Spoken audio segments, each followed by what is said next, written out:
Let's begin chapter 2. Oh! I'm ready. It's a noise! Wait, do you want me to read this one? Sure, have a turn. Alright. We're standing on the thin platform of what looks like a fancy subway. The rails look well used, but not old. There are small overhead lights that are very dim, as if the dim overhead lights are a blessing, but the size of the place makes me feel vulnerable. Staring ahead, the tunnel seems to be endless. It's almost dizzying. But there's a small light further ahead, and then a space that breaks the monotony of the tunnel's curved surface. Another platform, maybe. Alright. Why are we in the subway tunnel? Or Dennis, what do you think this is? Dennis, what do you think this is? It's definitely a subway tunnel. Dennis, what do you think this is? You reckon? Yeah. Why? Because I said. No. Alright, fine. Fuck. Looks like we're waiting for the D train, Dennis says with a deadly sounding cackle. Also, the ringing noise is louder down here. It's much more solid now, and there's some other sound. Something like the faint hum of machinery. What's your take on this, boss? You think we're safe here? Dennis asks. Not at all. This is what I think to myself. But I don't want to let Dennis see that I'm rattled. He seems to be limping along much better than when we first stumbled into this place. He's still in rough shape. I'm leading him here, and I should probably make him feel confident in that. I'm not sure this is creepy. I'm not sure this is creepy. Ah! We'll be fine, Dennis. Yeah, probably do the we'll be fine. We'll continue with that. We'll be fine, Dennis. We're too far in to go back, I say. Besides, if we get caught for trespassing, I'm pretty sure we'd slide by. We're good. And find the rest of our crew. They could still be here somewhere. Dennis nods and looks reassured, albeit weak and miserable. Whoa. Ruthless. From the looks of it, we can go either left or right. The left is slightly lit, the right not so much. This makes me uneasy because I get the sense that one wrong turn in a place like this would have us wandering for hours. Suddenly I jerk my head to the right as I hear an unmistakable sound. The unmistakable sound of someone walking. Did you hear something? I ask Dennis, my eyes straining to see anything in the darkness. Not sure, he says. Maybe. It kind of sounded like footsteps. I wait a moment, but the sound doesn't come again. So those are our options. To the left are flickering lights, indicating that we'll at least be able to see. There's also a hum of machinery, a sign of life. To the right is just darkness, but we also heard footsteps in that direction. So to me, this really reminds me of fucking those Goosebumps books. I'm just like, oh no, if we go to the machinery, we'll die. Or the other one, you know, those books, man. If we turn to page 47, we might get eaten by a snake. Sweet, eh? We decided to go into the darkness. If there's anyone here they're worth speaking to, right it is. Alright. Get it? All right.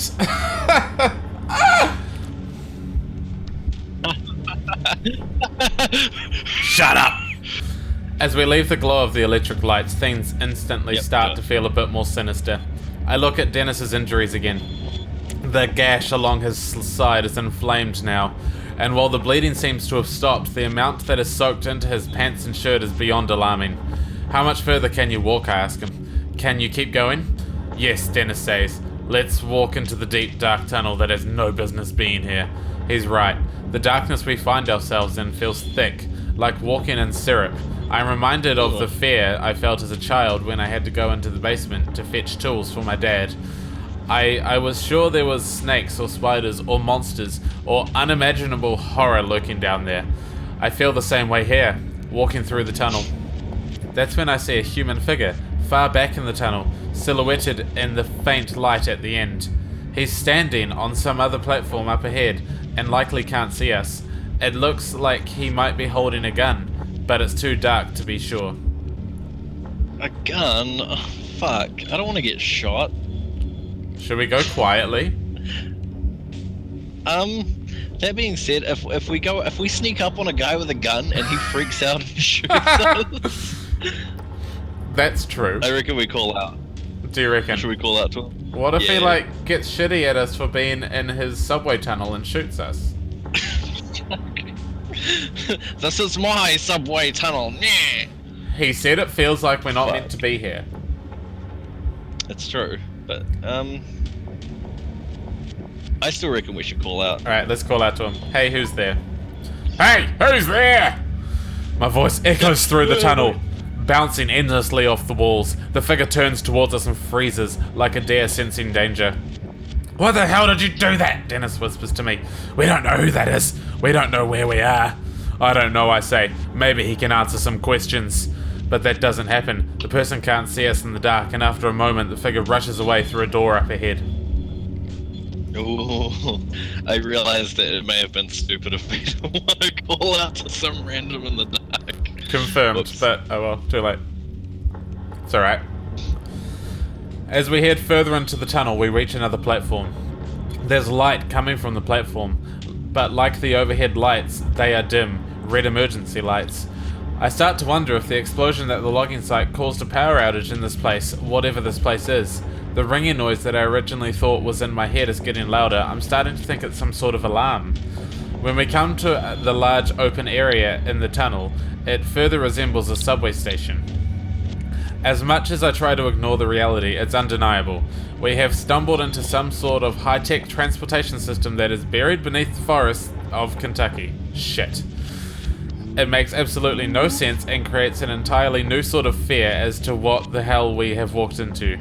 I notice that Dennis seems confident though. When we reach the large opening, we have to climb over the rails and up onto the platform. I have to help Dennis over the rails and then up the small utility ladder that is bolted to the opposite side of the travelway. When he reaches the large open area resembling a subway waiting area, he collapses on the floor and lets out a heavy breath. You know what? Dennis says exasperated. This is ridiculous. I quit. I'm not going any further. On top of worrying about my crew and the madness of wherever we are, I'm not in the mood for Dennis to act like a baby. Oh no. Get up, pull it together, Dennis. Or I'm in agreement because this is the type of shit that somebody would pull if they took a break early. That's what would happen. Oh no, not a break early. He only cut down 4 logs and he said he did 10. No, what a liar, eh?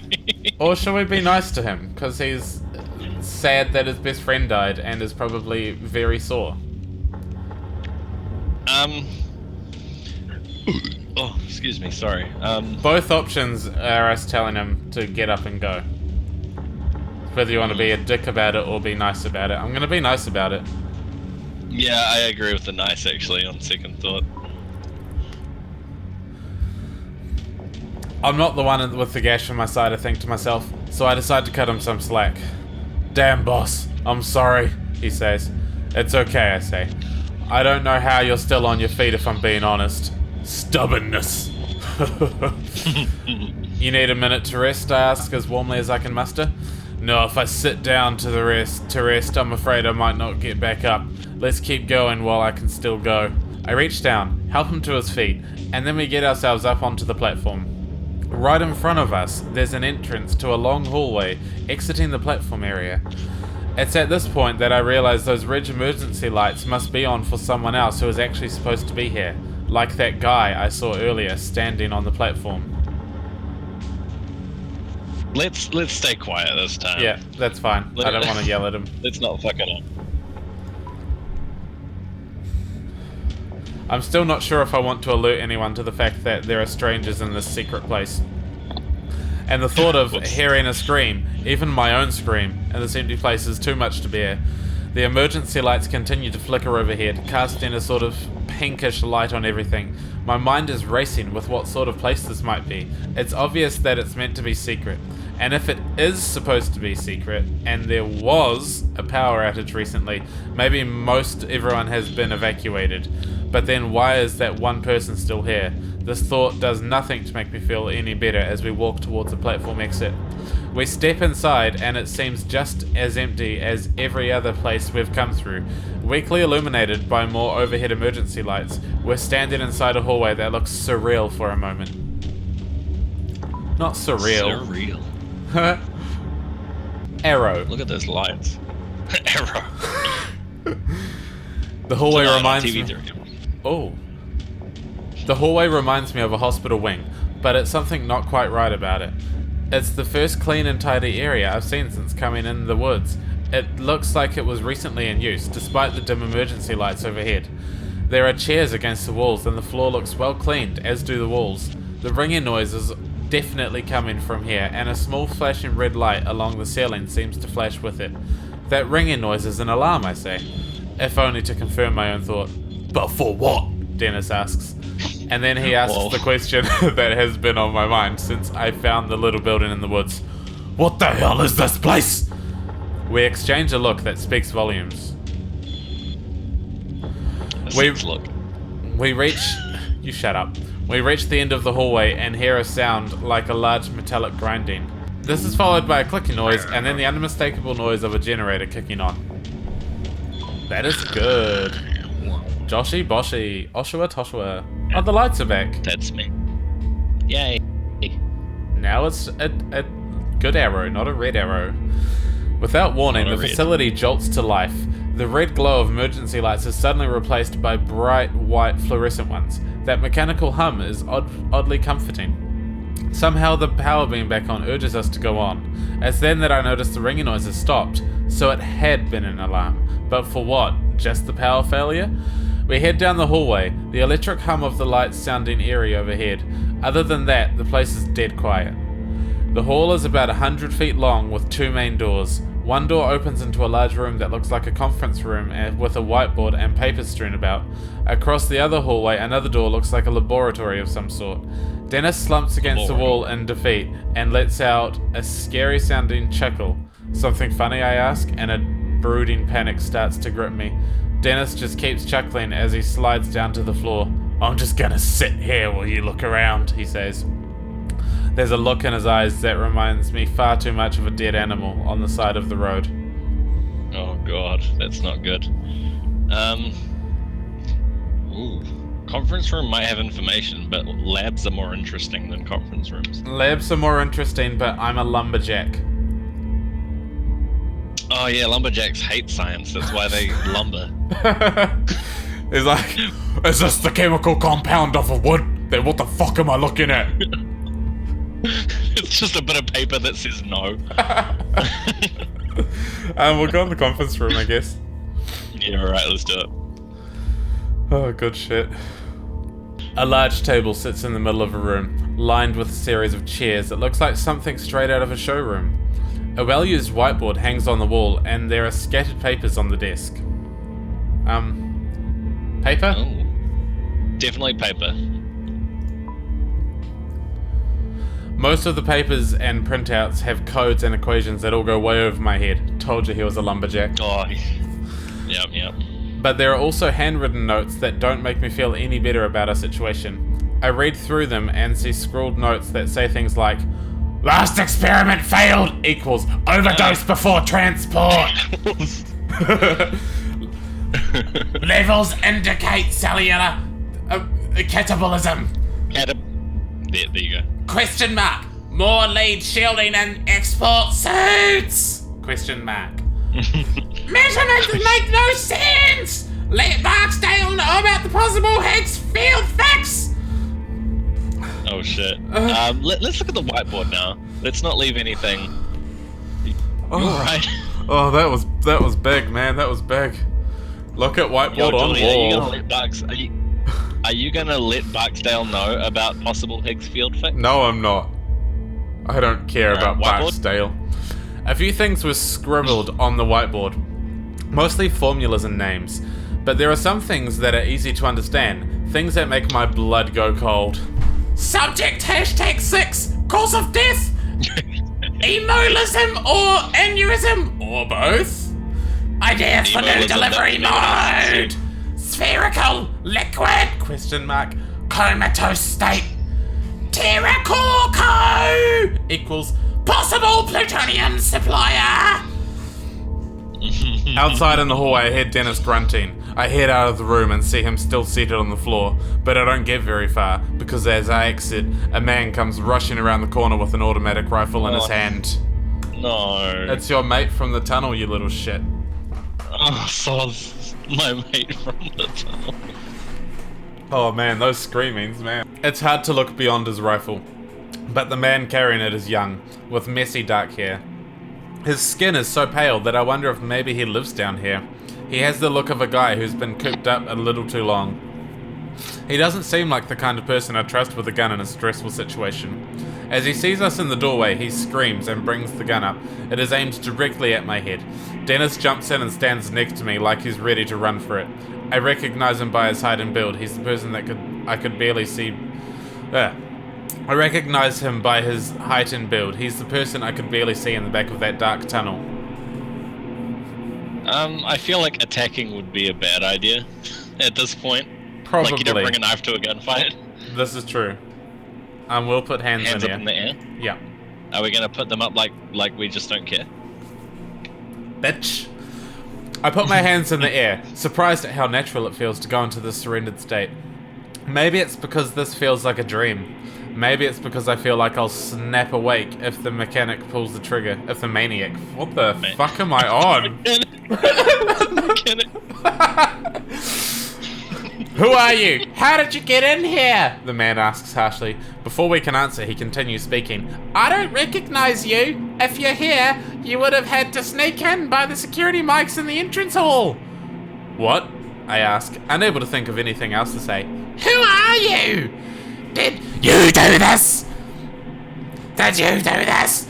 But the man eyes us both, and I see something in his eyes that unsettles me. He is scared, but there's something else.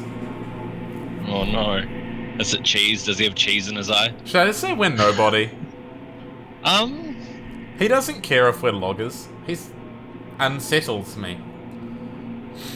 I feel like saying we're nobody, don't shoot us is kind of like saying, shh, don't worry about it. We're even here. Okay, we're just loggers. Sweet. His eyes look distant for a minute, and then he says, bullshit! But for some reason, I'm pretty sure he knows I'm telling the truth. Someone knocked the power out, the man says. It's back on now, but if it was out long enough, well, we're in a heap of trouble. Was it you? Who sent you? Shit. Look, we don't know what you're talking about, Dennis says. Something happened out in the woods.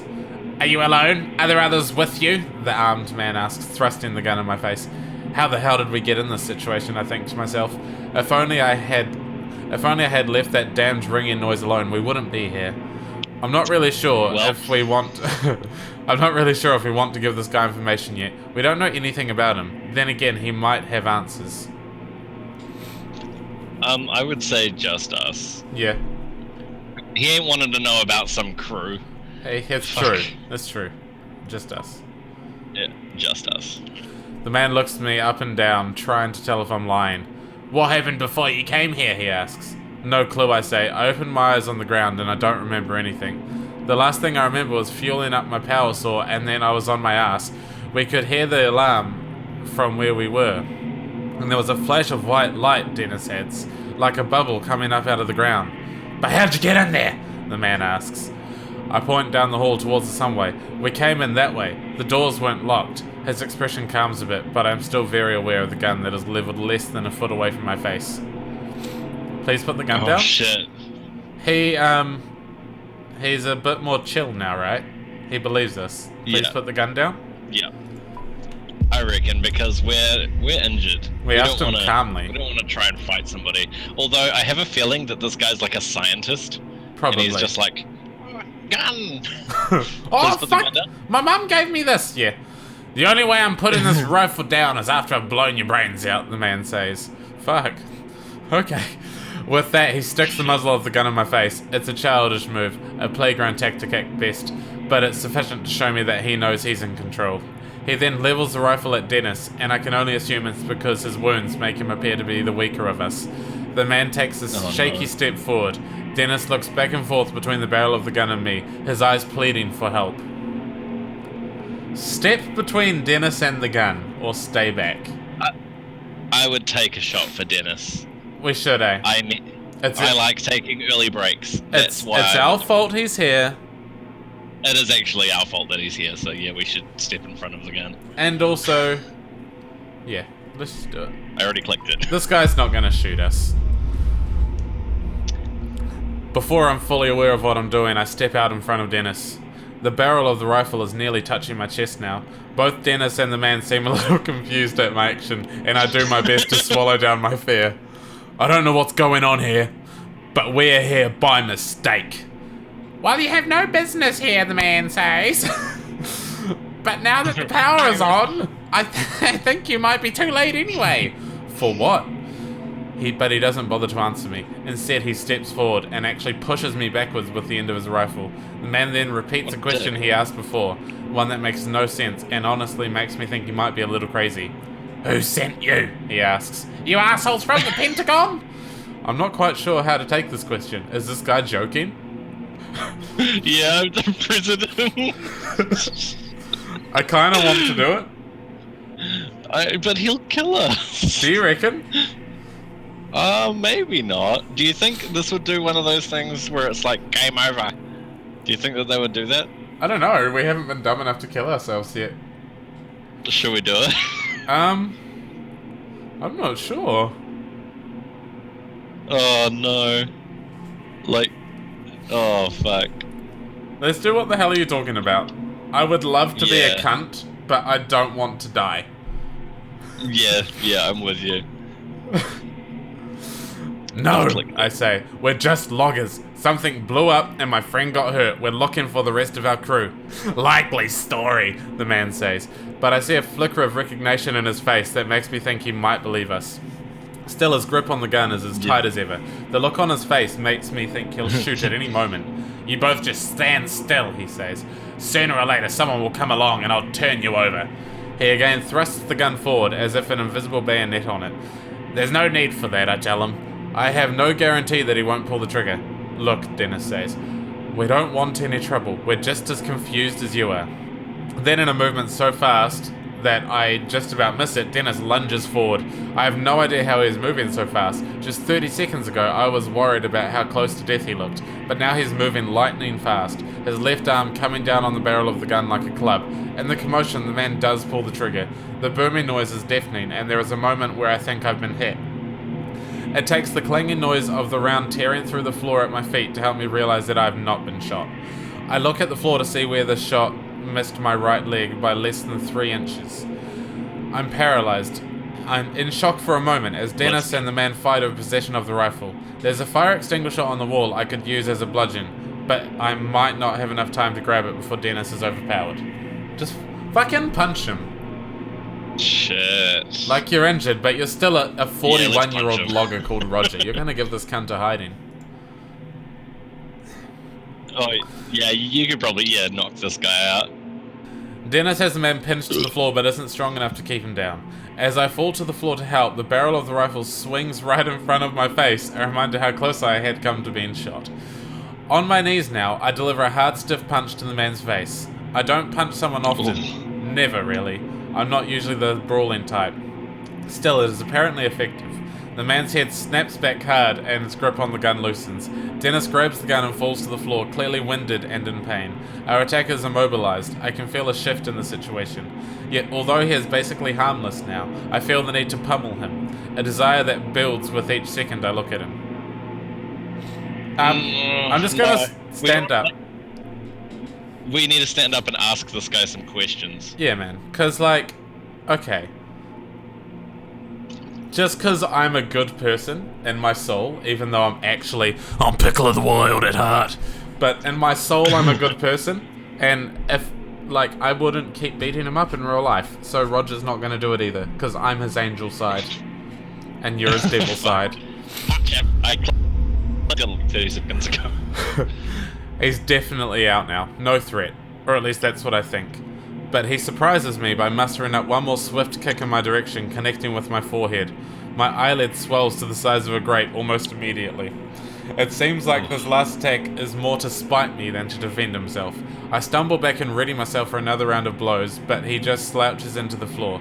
He's done. Dennis instantly hands the rifle over to me, and I take it with shaking hands. I can't believe you stepped between me and that gun, Dennis says. He could have killed you. I was pretty sure he wouldn't, I say, although I had known no such thing. Still, thanks, man. That was some heroic stuff. You would have done the same, right? Dennis says nothing. His eyes look to the floor. What do we do now, boss? Dennis asks. We've come this far, and I want answers. I sense that Dennis does too. I take a hard look at the man before I reply. We get answers from this guy. No answers, the man says. I don't have any. Next time, I won't just hit you, I say, plunging the rifle towards him. Now get up! He obeys quickly, but his legs are wobbly and he leans against the wall for support. I can feel my swollen eyelid from where he kicked me earlier. I just hope it doesn't get so bad that it affects my sight. Okay, let's move, I say, pointing the gun further down the hallway. We've come this far, and I'm not going to let this guy stop us. We walk down the hallway until we come to the end. A single elevator waits for us. Its steel sliding doors larger than a normal elevator.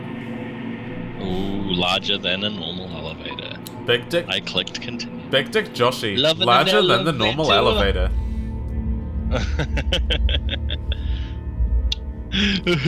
Okay, you continue. Before I get into the elevator with this guy, I think it's wise to learn a bit more about him. I can tell it's making him uncomfortable for me to have the gun. What's your name? I ask. Marcus. And you work here? It's clear that he doesn't want to answer, but he gives us a little nod. Thank you, Marcus. We're looking for the rest of our crew. Any idea where they might be? No, he said curtly, not bothering to elaborate. There's got to be some useful info we can get out of this guy. I just need to know how to dig for it. I need a first aid kit for my friend here. Where might I find one? Down on the second floor, he says. But we can't go down there. Maybe we should ask him what's on level 2, because what if it's like crazy, ugly, weird monster things? Potentially, but also, I don't think he'll answer. Yeah, you're kind of right. He might just be like, bad things. Where was it? Where was what? And you work here. It's clear he doesn't want to answer, but he gives a nod. We're looking for the rest of our crew. Any idea where they might be? No. He's not going to tell us what's on level 2. Okay. Let's just say we are going down there. Alright, let's do it. He looks at me like I'm an idiot. You must be aware you're inside of a classified government facility, he says. It makes sense, but I want to doubt it. Well, I'm sure our government would want you to help save my friend, so take me to the first aid kit. I can't, he says. You don't have clearance. Hell, I barely have clearance. Then, seemingly to himself, he mutters, I make this place run. And not even a thank you. Just a bunch of restricted access rooms that I'm only allowed to go into with a frickin' chaperone. I interrupt his monologue. We get in that first aid kit. I could lose my job, he says. I wonder for a moment what sort of trouble I could get in for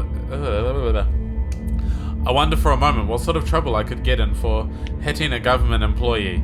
This makes me glad I took it easy on him. Then again, he had come at us with a rifle. It makes me think that things have gone terribly wrong in this place.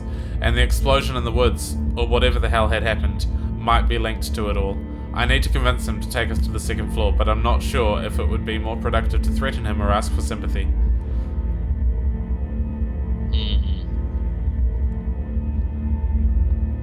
Honestly? Yeah? I think threatening him would probably bring the most results. Yeah, let's do it. That seems... Because they're a little bit of a cunt, Yeah. Yeah, let's do it. I place the rifle to his head. While I know I don't have it in me to pull the trigger, I have no problem holding it there. Your job or your life, I say harshly. My swollen eye from where he kicked me isn't making me feel exactly generous. He looks at me sternly, weighing his options. This is a felony, he says. But I can tell he's not going to fight me anymore. Good. Now take us to the second level. With an untrusting stare, Marcus walks to the elevator door, approaching a small keypad by the doors. He punches in a numerical code on the keypad, and we hear a slight mechanical hum behind the steel doors. After a few seconds of angry glances and frightened sneers from Marcus, the elevator arrives. The steel doors slide open with a whisper, revealing the interior. Alright, let's continue. I love this. This is pretty nice. Nice elevator, you know. Nice area. It's very good. Right. It's exceptionally well lit and looks to be made of stainless steel. I half expect the thing to take off at the speed of light. There's another small keypad on the front right panel by the door with the options for 3 sub-level floors. Looks like the elevator doesn't go to the surface. So after we get the first aid kit for Dennis, how do we get out of here? I ask. We can't leave, Marcus says. Once the power came back on, the whole place was put on lockdown. What? I shout. Can't you override it? No, that's to prevent anyone from getting out. I can't. Marcus looks as deflated as Dennis. We can't get out. We're stuck here. Dennis leans into the corner and almost falls onto the floor. The struggle for the rifle took it out of him. I can see that much on his face. Slowly we start to move down. The hum and grind of the car's motors fill the space.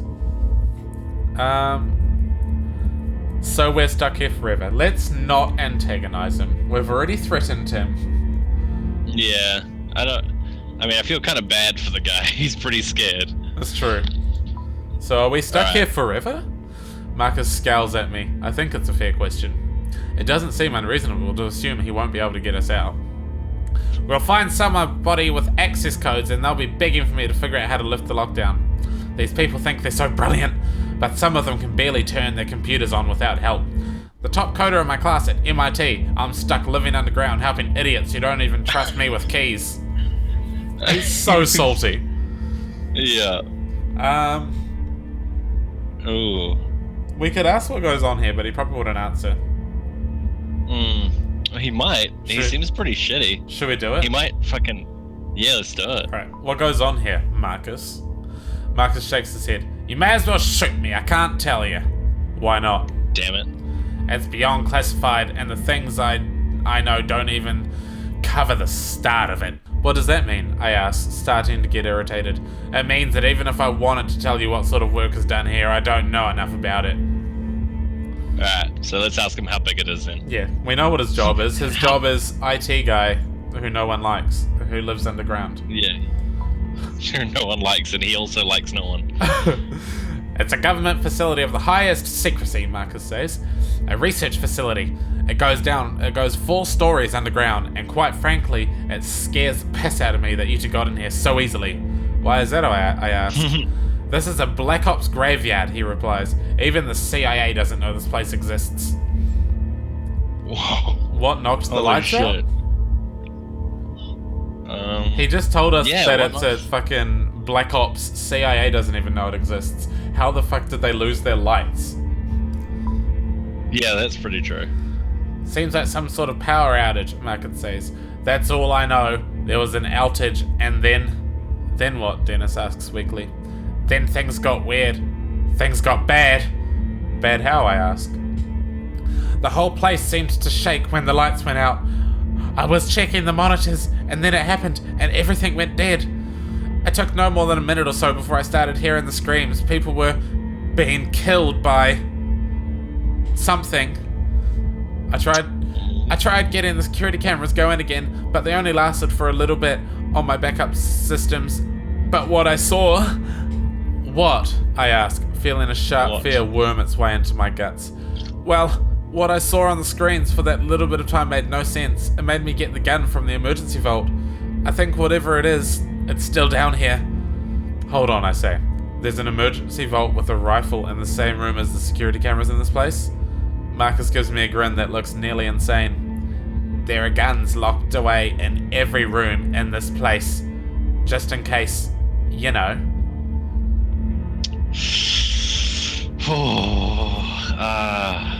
I'm getting very invested in this. This is quite a good story. It's ideal, eh? Just in case of what, you reckon? I reckon he still wouldn't answer. I think they're both dumb questions. Just in case of what? Probably just in case of what's happening right now, and so we're still in danger? Well, yes. Yes. Did you not hear a story? But let's do just in case of what. Alright, sweet. As he opens his mouth to answer, the elevator comes to a stop and the doors slide open. That's rude. Marcus is out right away without a word. He makes his exit and heads directly for a glassed-in room that is filled with computer monitors and high-end equipment. Dennis and I file out behind him, trying to keep up. As we do, one very alarming question runs through my head. What the hell kind of government facility keeps loaded guns in emergency vaults in every single room? End of chapter 2 on the Bosho. Fuck yes. Let's look at the stats. Alright, let's look at the stats.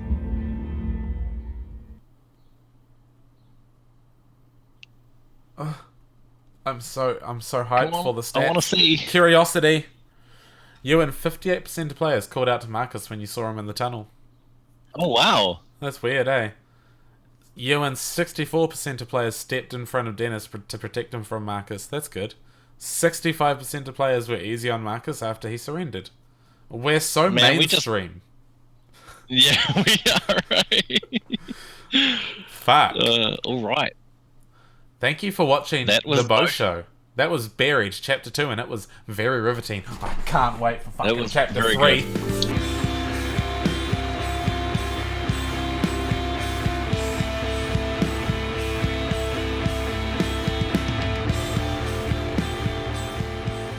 It's just because your face isn't in it, which is why I was hogging it.